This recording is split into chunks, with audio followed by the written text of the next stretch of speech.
You've just landed in Japan? You picked up your luggage, and now you're heading to the train to get to your hotel. You tap your card at the gate and it closes. There's something on the screen, but it's all in Japanese. People are lining up behind you. You're not sure what to do or who to ask. This is something you actually see at Japanese train stations. Suica is a genuinely useful card when you know how to use it.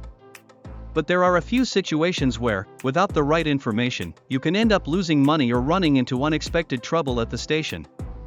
Today, we're going to walk through some of those specific cases.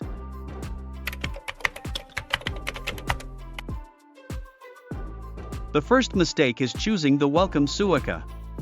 It's sold at airports and some stations, places where you can't miss it, and it says for travelers, so it seems like the obvious choice. And a lot of people do go for it. In fact, because it's marketed as the traveler's card, you'll often see a line of people waiting to buy one right at the airport. After a long flight, standing in line is the last thing you want to be doing, and the card you're waiting for has a catch. It's valid for 28 days, and any remaining balance is non-refundable. Say you load 5,000 yen when you arrive, use it for trains and shopping, and then check your balance the day before you fly home, 2,000 yen left. That 2,000 yen doesn't come back to you. We've actually had people reach out asking what they can do about the remaining balance. Unfortunately, once you've used the card, there's nothing that can be done. You can use Suica at airport convenience stores and vending machines, so spending down the balance before you leave is the practical solution. But trying to calculate and use up the exact amount on a busy departure day is more of a hassle than it sounds. With a regular Suica, you get back your remaining balance minus a 220 yen handling fee, plus your 500 yen deposit. Unless you have a specific reason to choose Welcome Suica, a regular Suica keeps things simpler.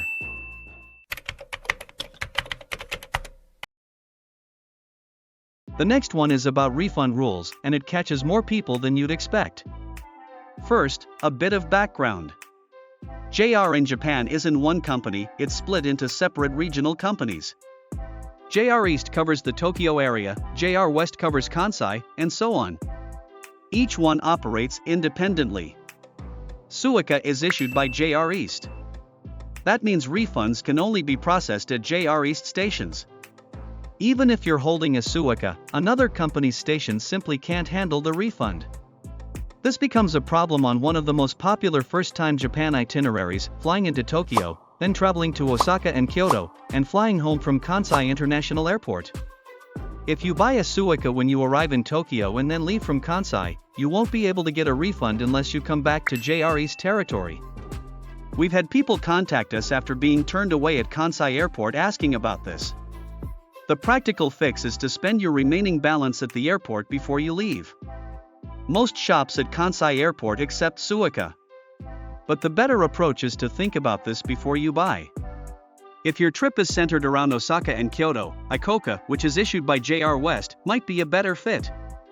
Which card works for your route is something we cover in more detail in the video linked here. These are all situations that are easy to avoid once you know about them. If what we've covered so far has been useful, a quick like helps this video reach other travelers who are planning their first trip to Japan.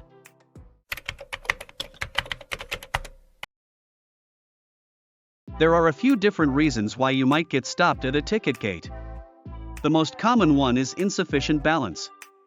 You might tap in without any problem, but if your balance runs out by the time you exit, the gate will close. There's a charging machine right next to the gate, so you can top up and be on your way.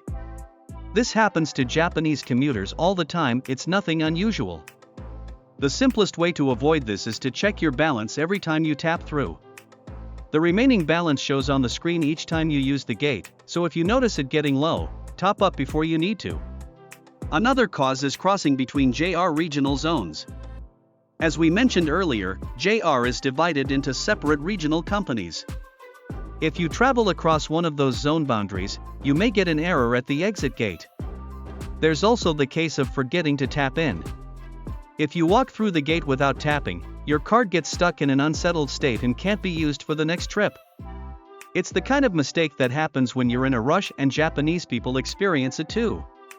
In all of these cases, there's one thing that makes it harder: the error message is in Japanese. Something appears on the screen, but you can't read it. You're left standing there not knowing what went wrong. When that happens, there's one thing to keep in mind. It's easy to focus on your card or the screen, but people are coming up behind you. Whatever the cause, step aside right away and find a nearby station staff member. Show them your card and say error, they'll take it from there.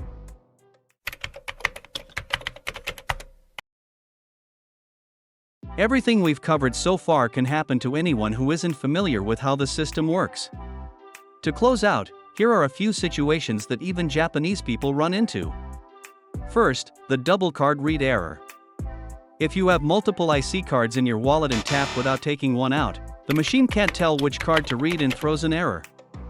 A common example is a parent carrying IC cards for the whole family and tapping with the wallet as is.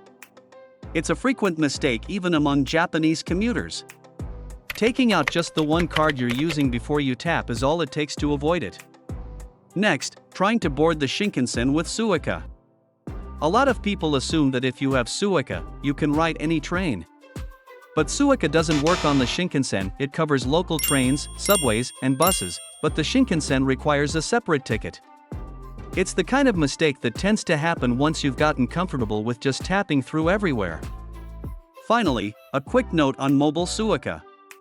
There's an option to add Suica to your iPhone wallet and use it that way, but it may not work if you're using a non-Japanese Apple ID. Android phones purchased outside Japan also have compatibility issues in many cases. It's worth checking before you travel, but if it doesn't work out, you can always pick up a physical card at a station ticket machine without any issues. Knowing these patterns in advance is enough to avoid most Suica-related trouble before it happens. For a full walkthrough of how to buy and use Suica, check out the video linked here. Going through both together will give you a much clearer picture before your trip. If you're still in the planning stage and aren't sure where to stay or how to get around Japan, feel free to leave a comment below. At Japan Quest, we also help travelers put together personalized routes and itineraries. If you're interested, you'll find the details in the description. Don't forget to subscribe, we share practical information to help you travel Japan with a little more confidence. See you in the next one.